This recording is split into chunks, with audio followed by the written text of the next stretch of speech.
c'est carrément. Dieu est ici, sur ma qui veut être connu. Bienvenue chers téléspectateurs à votre programme de méditation, le Rhéma de vie. Nous sommes dimanche le 22 octobre 2023 et par la grâce de Dieu, nous sommes avec l'apôtre Johnson Suleiman. Et la lecture d'aujourd'hui, nous lisons le livre de Daniel, le chapitre 10 au chapitre 12. Et le thème de cette méditation, c'est « Souviens-toi maintenant ». Le texte dit « Mais souviens-toi maintenant et ton Créateur pendant les jours de ta jeunesse, avant que les jours mauvais arrivent et que les années s'approchent où tu diras « Je n'y prends point de plaisir ». Ecclésiaste, le chapitre 12, le verset 1. Le rappel ou bien le souvenir est un acte de garder en pensée un sujet avec attention et considération. Donc cela implique ramener en mémoire ce qui est perdu, oublié ou négligé.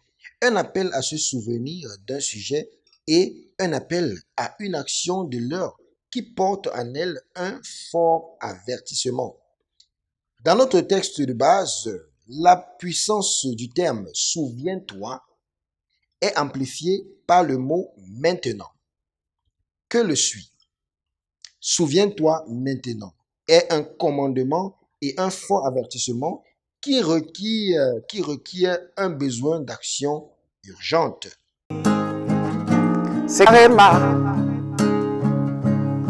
Dieu est ici, sur ma. Enfant de Dieu, tu dois te souvenir que toute responsabilité du royaume et devoir est liée au temps.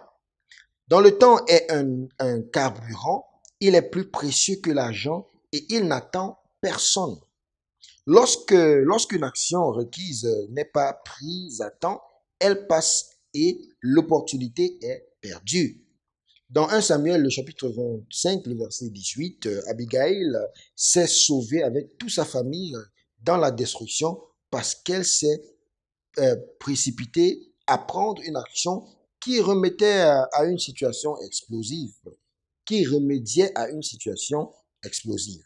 David fut capable de vaincre totalement Goliath dans 1 Samuel, le chapitre 17, le verset 48 au verset 51, grâce à son action rapide. Aussi, lorsque la conspiration d'Absalom est parvenue à la connaissance de David, lui et ses alliés furent sauvés parce qu'il prit la rapide décision de quitter Jérusalem dans 2 Samuel 15, verset 14. 2 Corinthiens 6, le verset 2 nous dit ceci.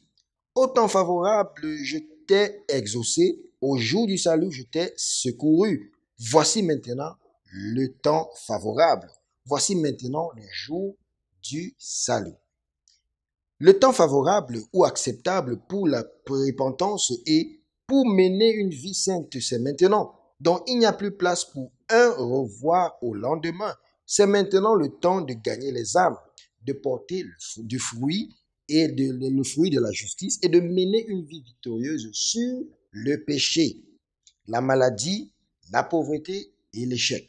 Bien-aimés, prions aujourd'hui. La prière dit, mon Père, pendant que je prie, détruis le pouvoir de la procrastination dans ma vie et impartis-moi de puissance pour faire le nécessaire maintenant. Amen. C'est carrément. Dieu est ici, sur ma qui veut être connu.